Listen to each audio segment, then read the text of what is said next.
This is episode 2 of 3 People, 3 Brain Cells, the podcast where we have 3 people who have only 3 brain cells. We're discussing social media activism this episode alongside guest Ina Zhang. Thanks for listening and hope you enjoy the show.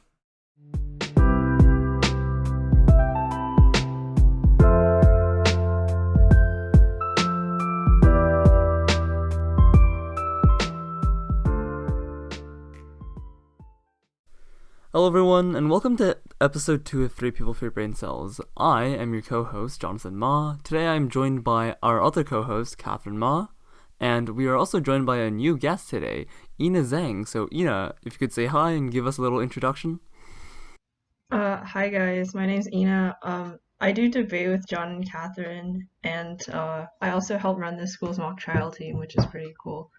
Yeah, so that's me. Yeah, cool. So, hello Ina, glad to have you on the show today. So before we go any further, as we had said in the intro, and as you guys probably know from looking at our Instagram and our social media, today we're going to be discussing the topic of social media activism. So before we go any further, Catherine, if you want to go give us a quick little primer, a quick little brief. Okay, so for those of us who don't know, activism is essentially sort of campaigning for social change. So good examples of activist movements might include feminism, might include the civil rights movement, generally stuff that fights for the sort of advancement, societal advancement of like disenfranchised groups. Now, social media activism is activism that occurs specifically on social media platforms, stuff like Facebook, Twitter, Instagram. So that might be in the form of like hashtags like Me Too or Black Lives Matter. It could be things like organizing events over social media. So, for example, organizing a protest and like spreading awareness of this. It could be in the form of posting things, for example, posting specific information or posting encouragements to do a specific action, say donate to a specific organization posted over social media. So there's a broad range of stuff that counts as social media activism. So with that said, we probably want to open up the floor a little bit and discuss sort of social media activism. How effective is it? There are lots of issues and lots of good things as well because of like the unique sort of way the information is spread. So I think it's definitely worth looking into. First, let's talk a little bit about I think the obvious one, which is about awareness and raising awareness and getting support, which I would say is the biggest benefit of social media activism, and also in some ways is also something that can be a little bit in question because of the specific platform it occurs over. So if you talk about something like Me Too, that raised a massive amount of awareness about sexual assault, and especially about how powerful men were oftentimes abusing their power to take advantage of women. I think there's also something very similar with Black Lives Matter, especially recently with the protests, where you saw a lot of information about, or a lot of information that was spread about how police are abusing their power, how we can, solve this with cries like defund the police, which was something that I think really wasn't part of the public discourse until relatively recently. So, Ina, Jonathan. I would say that, well, I think in terms of or mobilizing like support and awareness, I think it's important because I learned this recently, like the mainstream media is like, as much as it is kind of like associated when you talk about like when you confront the reality of mainstream media, a lot of people think like, oh, she's just like a conspiracy theorist, or like she's very like fringe, right? But the reality is that like the mainstream media landscape, especially in the US, is dominated by like the majority of it is dominated by 5 like companies who have like essentially what is like just under a legal monopoly, right? So I think that like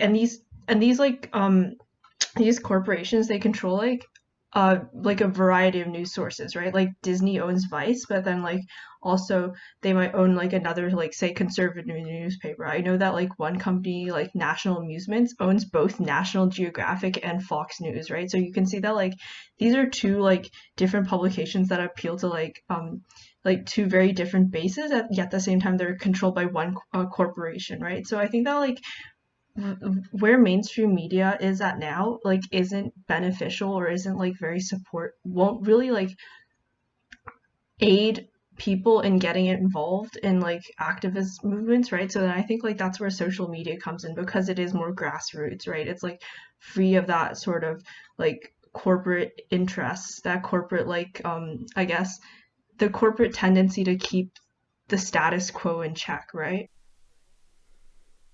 Yeah, I mean, yeah, I think that even before that, though, you can also just talk about the fact that social media just opens, like, sort of journalism so much more, you know what I mean? So nowadays, oftentimes, a lot of big things that happen. So, for example, a lot of, or like the murder of George Floyd or some other similar events. A lot of these are occurring because of the fact that people are sort of filming them, and they're kind of using their personal platform to spread this. I feel like, and I feel like, um, sort of that is a platform where news media oftentimes can't, or either because they aren't physically capable of, or they're just they don't have the incentive like in terms of financially to cover sort of every single like every single black man who is killed by the police or stuff like that. So I think it also just allows citizens and other individuals to just report more and kind of do some of their own journalism. Okay, yeah, that's a really good point. I think part of what sometimes concerns me about that though is a bit about, especially in terms of like sins in journalism and whatever. I feel like a lot of that stuff only reaches sort of the audience that would already have been like on the lookout for this kind of thing anyways, so it doesn't achieve the things. Because I think that generally speaking, at least if we're not talking about like say Trump conspiracy theorists, stuff like mainstream media is generally well respected, and people across a lot of different political spectrums will generally believe it. Like if you read it in say The Economist, I usually just believe it even if I don't agree with everything the Economist writes. I think the problem with a lot of social media stuff is that it doesn't have the same reach, and it also, I believe at least, it's very easy to dismiss in terms of like, for example, if I see like something about how this liberal politician did this like really crazy thing, I'm usually inclined to believe, hey, that totally could be just some conservative like kind of fake news, you know what I mean? I think it's like very similar the opposite way as well. Stuff like, for example, Pizzagate, which was a huge thing on conspiracy circles, and which was, I think, like somewhat endorsed by the president, which like was low key a certain amount of like citizen journalism, I guess, but really never reached like liberal spheres. Yeah, no, I get what you mean. Like in some cases, like the the content that is documented on social media or like the activism is that is done on social media only really reaches like a certain like the demographic that they're appealing to anyways, or the demographic that actively seeks out like information like that anyways. But I think that what you see, especially with like Black Lives Matter, is that the prevalence of social media activism has allowed for mainstream media to cover these incidents, right? Because it creates pressure because there is interest surrounding like these topics, right? So if and it, obviously like if these corporations want to like make money or they want to keep viewership, they will like cover these topics, right? It's sort of like a checks and balances system, right? Because then you can verify like the veracity of what you see online on like traditional news media sites, but at the same time, like these like citizen journalism or like social media activism can like serve as sort of like a jump off point, right? Or like a point of pressure. So I think we've talked a little bit about how a lot of this stuff might, cross political lines if it ends up being in mainstream media. There's a lot of awareness. A lot of people learn about things over social media. But then how good is the information, at least the information given by activists, right? Like, even if it does raise awareness, what is the information that like always correct, or is this a good way of spreading awareness? I'm just gonna start us off here. I think that there is a pretty decent issue in terms of a lack of nuance or just outright false information when it comes to a lot of the sort of posts and a lot of the sort of information that you find circulating social media. So I have a few examples of that, right? So I don't really want to bog this down with sort of examples, but just to sort of just sort of to justify what I'm saying here. So I think you guys should all remember sometime, I believe it was earlier this school year, so sometime around late last year, there was a lot of posts and there was a lot of support online. Well, not support, but there was a lot of, I guess, public outcry for the fires that were ongoing in the Amazon rainforest, which, are still ongoing. But there was a lot of attention being had at that specific time. And so there were a few issues with a lot of the posts that were given. So a lot of the posts actually contained images that were just completely irrelevant. They were either of like the Amazon rainforest 4 years ago, or I believe it was 4 years or 6 years ago, or just of literally a completely different location. Furthermore, there were also issues with like some statistical things, or or not exactly being outright false, but just sort of being misleading. So, for example, a lot of the posts or a lot of the information being circulated talked about the fact that the Amazon produces 20% of the world's total oxygen supply, which is true, but it also consumes 20% of the entire world's oxygen supply, right? And then finally, you had a lot of these posts sort of pointing the blame at environmental change and stuff like that. But, well, in reality, a lot of the reason for which these fires were ongoing was because, well, you had a lot of governments that were trying to burn down the forest to make more space for agriculture. And they clearly, they cared more about the profits that they could make by increasing, like, agriculture rather than necessarily preserving the Amazon. So I think that this is really harmful, even though you might say, okay, some of the things in there weren't like necessarily that off, or like them being off doesn't make that big of a difference. But when you had a lot of people sharing this information, so for example, it wasn't just like my peers in schools and stuff, it was also people like very famous people on a world level, so like Emmanuel Macron, and I also saw like Logan Paul, and I believe quite a few other celebrities and a few other world leaders were also sharing these posts with just like fake information. One of the reasons that this issue exists is because, like Catherine was saying before, there is just a very much so there's lesser like sort of standard for I guess verification than you'd see in like traditional news media. So it was actually CNN, I believe, that debunked a lot of the information. Well, it was mainly debunking some of the images that were being used and attributed it to the Amazon. But yeah, I think that because kind of like, it's a double-edged sword, like I think Ida was talking about earlier, where yes, you can have a lot more people sort of reporting on things that they care about or things that traditional news media might not have the most incentive or the capability to report on, but at the same time, it is a lot easier to sort of let false information or just like misleading information or information that's not like properly contextualized sort of slide out there. I mean, I will say that like I'm a little bit cynical as to whether or not social media news, at least like stuff like the Amazon rainforest like fires news, was like any less accurate than some of the news from some traditional media platforms. So stuff like Fox News, right, which is always like misleading graphs, which I believe is like a lot of people sort of think is like it's like one of the key things when you think about Fox News is like the fact that a lot of their graphs have misleading labels or no labels, or how Fox News frequently has like basically lies. So in terms of that, is social media significantly worse than a platform like Fox News, where at least you can verify social media stuff online?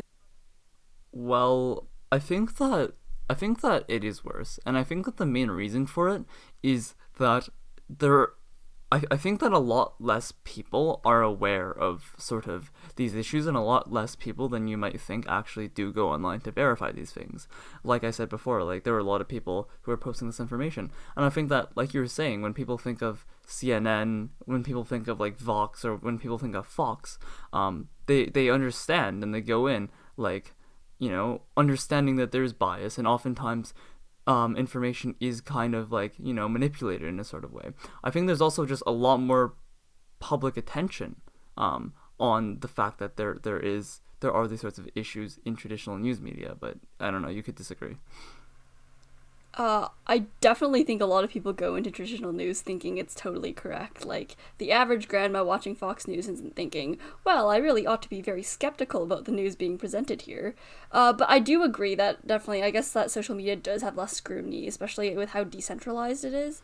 I think that what you have on social media is the thing is that like even if people are reposting fake information, you also often do have like checks and balances, right? You have like different opinions because it's like because of the decentralized nature of it, right? You have an opportunity to like if you're like say looking at a post on like the Amazon, you could just scroll down and it could be like another post is like debunking like myths or whatnot, right? Because like people do have the power to like post things that like keep like there are like different viewpoints, right? Whereas like if you're watching like I'm gonna go out on a limit. I'm gonna say that the average like news watcher, the average like mainstream media watcher doesn't really necessarily like watch different channels on the same topic, right? Like if you're gonna watch CNN, you're gonna watch only CNN for one sitting, right? Or if you're gonna watch Fox News, you're gonna only want to watch Fox News for like one sitting.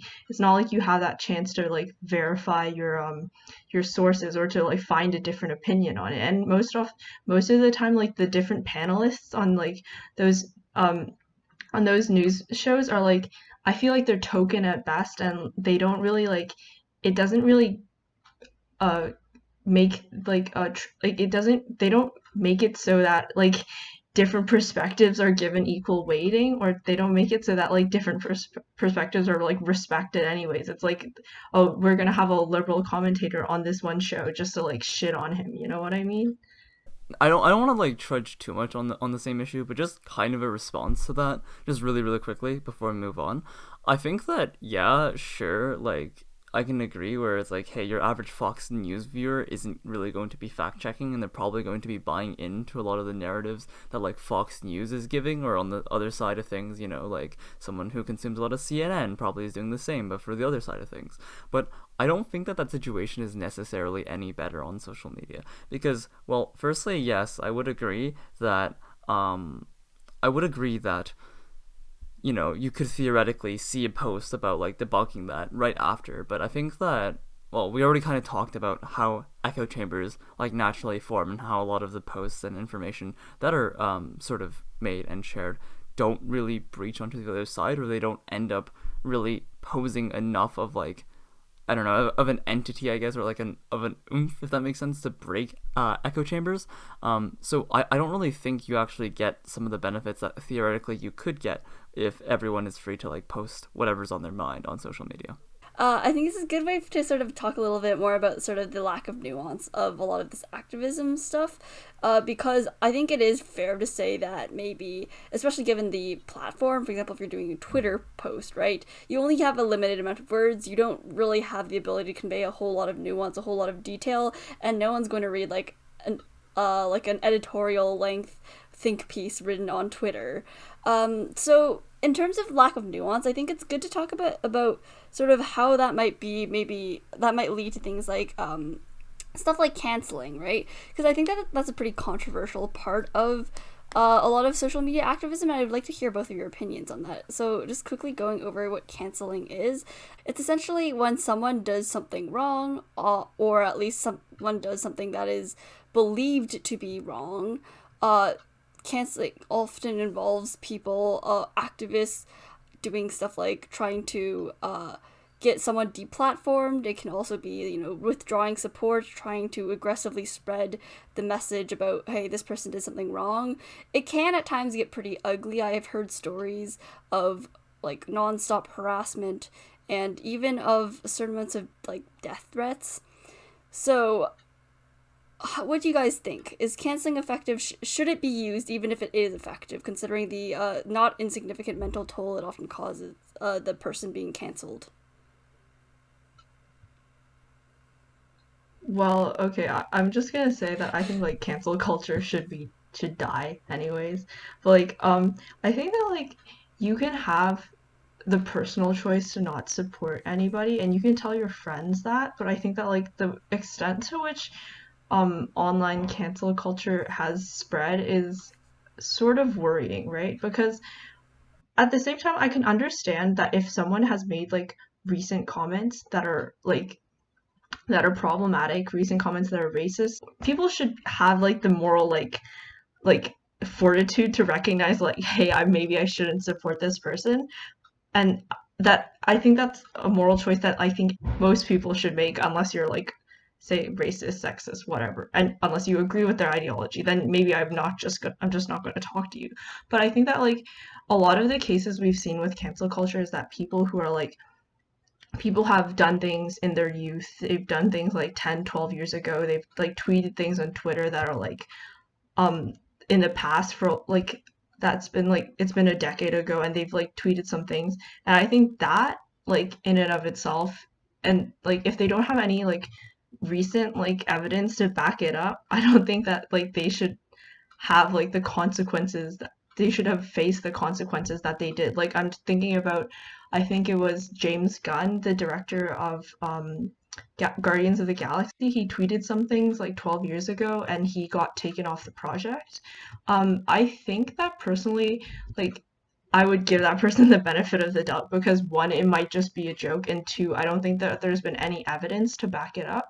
But I think that like one I think that one place where like not necessarily canceling, but like actually like I think there's a difference between like online canceling and then actually like HR, like human resources in the workplace, like doing its job, or like actually like maintaining an ethical workplace. And I think one of those places has been Bon Appetit. You see that like the editor-in-chief Adam Rappaport, he had an old photo dug up of him, and he was mocking Hispanic people. And I think that like it wasn't just that photo, but like there was like overwhelming evidence that he did not treat people of color in his workplace the same way. And I think that merits like sort of a real life canceling, you know what I mean? Because those actions are unacceptable. No, that But makes like, sense. yeah. That's definitely. I would love to talk more about the subject, but we're really, really over time now. So quickly going on into, I think, a last topic, I want to talk a little bit about performative activism. I think Jonathan especially has a lot to say about the subject. I don't have I don't actually have a lot to say about the topic. I just think that, especially considering a lot of the recent sort of events, it is pretty important and a pretty big sort of part of the discussion, where it's sort of like how much of social media activism is of a performative nature, how much of it is actually effectuating change, and how much of it is just, well, even if it has some element of sort of change, it's not done for that reason, if that makes sense. For at least right now, being an activist is trendy, right? I feel like a lot of people sort of kind of, they might not even feel very strongly about an issue, but they might go along with the flow because it makes them look good. I think one example I can think of is the whole climate protests a while ago. Right. How they had massive showings, but at the same time at the protest people took individual cabs, people like littered during it, like people were very environmentally not conscious despite apparently protesting an environmental issue. And part of that might just be they didn't really care that much, but that they went because it was something that was cool to do. You want to look like a good person. Okay, yeah, I think talking about some of the problems that performative sort of actions have, obviously on one front, if you're not actually doing what you can to either learn more about a topic, so I don't know, reading up on an issue, looking at different articles, different editorials, or just doing other things that you can do. So, that might look like emailing certain politicians, that might look like signing certain petitions, sort of doing more than just spreading, like sharing a post on social media. And I think that is a sort of important thing. And I think that there is also a sort of a level of complacency that happens when you have a lot of performative, or just when you see a lot of people doing this sort of activism, and you have to recognize that not all of these people are actually going to be taking not all of these people are going to be the most passionate, or not all of these people are actually going to be taking all of the other steps involved.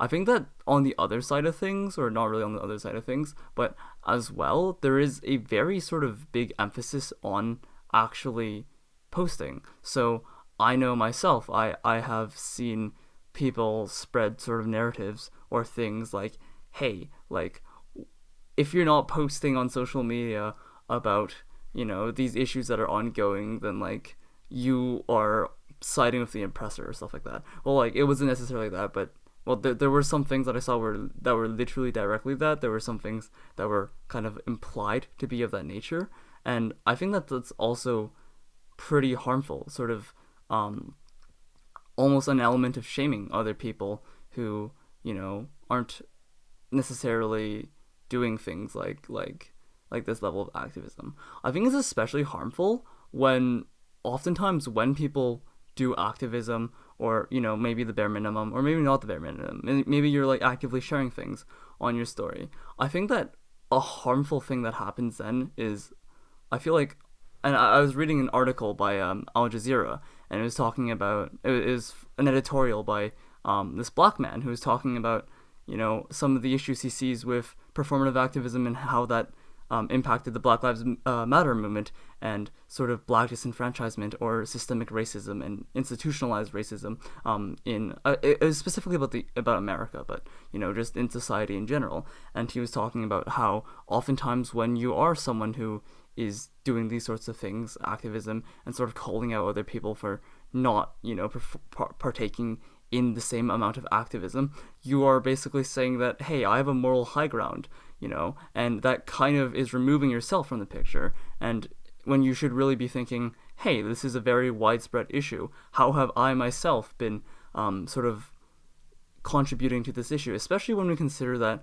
a lot of people who have been suddenly sort of posting things about these are oftentimes people who are very much, do not have to, suffer through or like live with the day-to-day hardships that a lot of disenfranchised minorities, like specifically black people, right, with Black Lives Matter, have to sort of confront or live through on a day-to-day basis.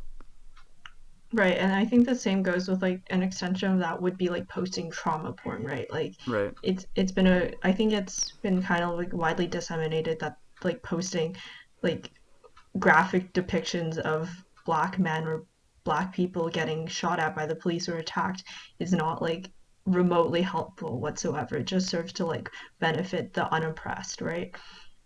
Yeah. I think that like in a way it's performative activism. I think you can only really discern if someone's, I think that's like a judgment you can make for yourself, right? Like and that I think that should be like, I think you shouldn't call out people for it, right? Yeah, I Because agree. there's like social media is like it's only one facet of our lives, right? We don't necessarily, nobody truly represents like their true self on social media, right? So Yeah. I think it's a terrible way to judge the character of somebody.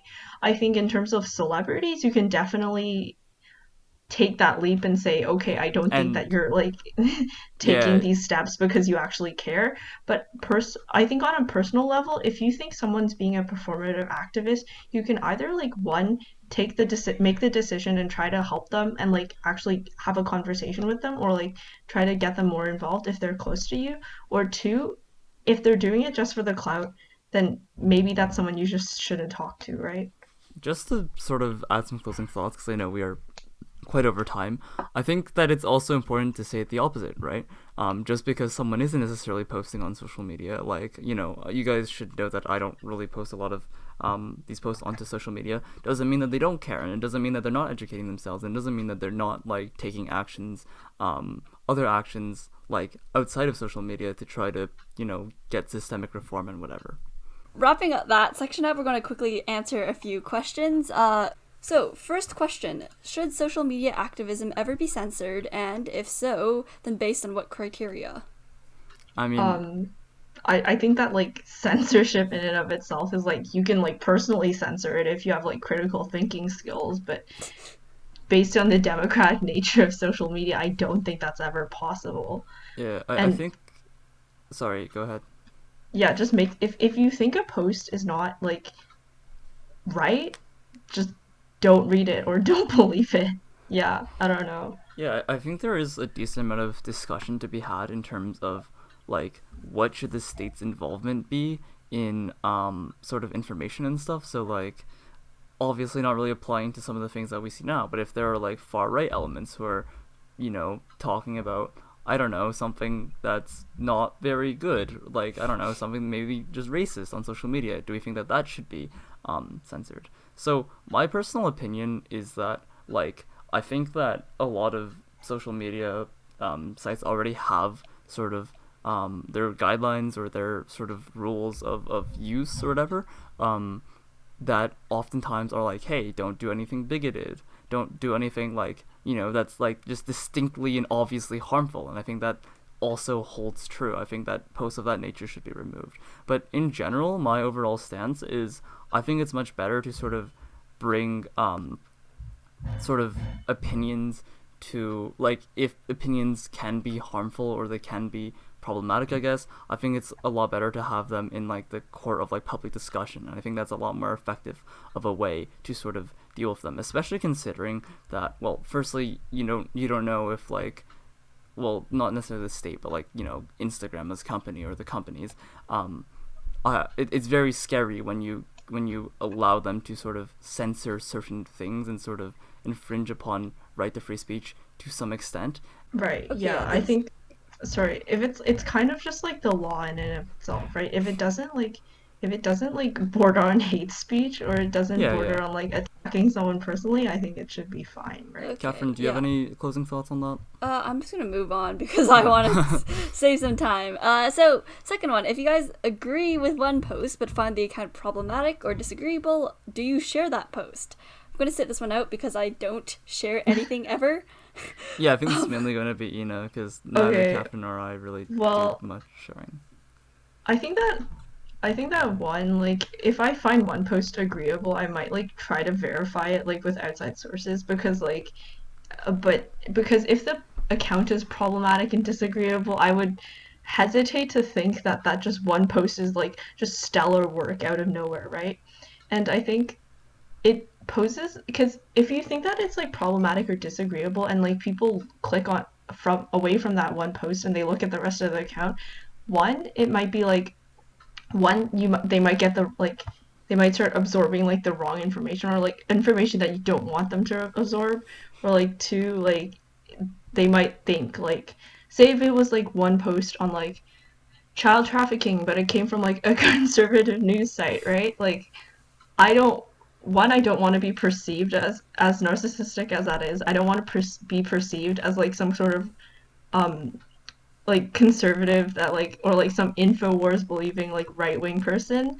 And secondly, I don't think that like I'd want like people around me being exposed to that, Right. That's an interesting right? stance. Yeah. Okay. I think that, just really quickly, if I were to, like, take the hypothetical, I think that I am okay with sort of sharing information, if so, like, kind of related but not necessarily, like kind of a comparison that I can make, right? If there is sort of a person or like a politician or like a political character, I guess, like, I don't know, Ben Shapiro, or like, someone of that nature, and I think that I can agree and share certain views that they believe if I think they articulate it really well, and not necessarily agree with everything else they say.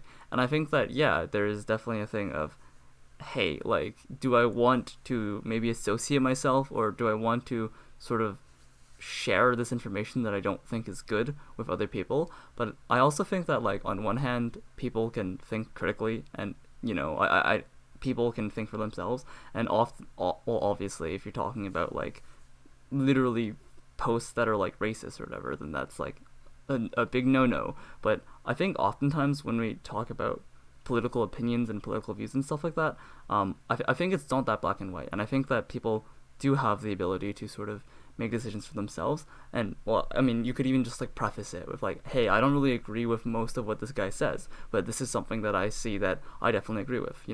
I see. I'll stop there.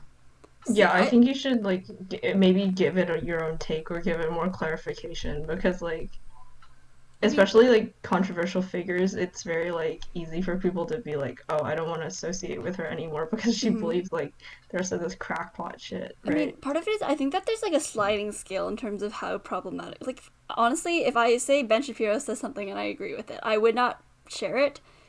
Yeah. Just because I think that his views on, for example, trans people are sort of destructive enough that I wouldn't want to sort of boost his exposure at all. The other thing is I do think that, especially being like I know that you could say, oh, people have like their own brains, they can think critically, but the problem is that like there are, you know, people who trust you as a good source, and especially now, like, for example, if say Joy Liu posts something and she's like a very close friend of mine, I'm like, wow, Joy's a policy geek, I'll probably believe most of what she posts, I'll probably trust her implicitly, which means that, you know, if she posts something that's like maybe it's like say it's like approving of a specific figure who might have problematic views, that could influence how I perceive it. I don't know, something like that, especially thinking that like, I mean, Ina's the exec of Mock Trial. I'm now an exec of Debate. Jonathan, you're like the honorary exec of Debate. I'm sorry. You're like Debate mascot. Everyone knows you at least. I think that for the three of us, at least, if we post something like that and people see us, especially people below us who might know of us,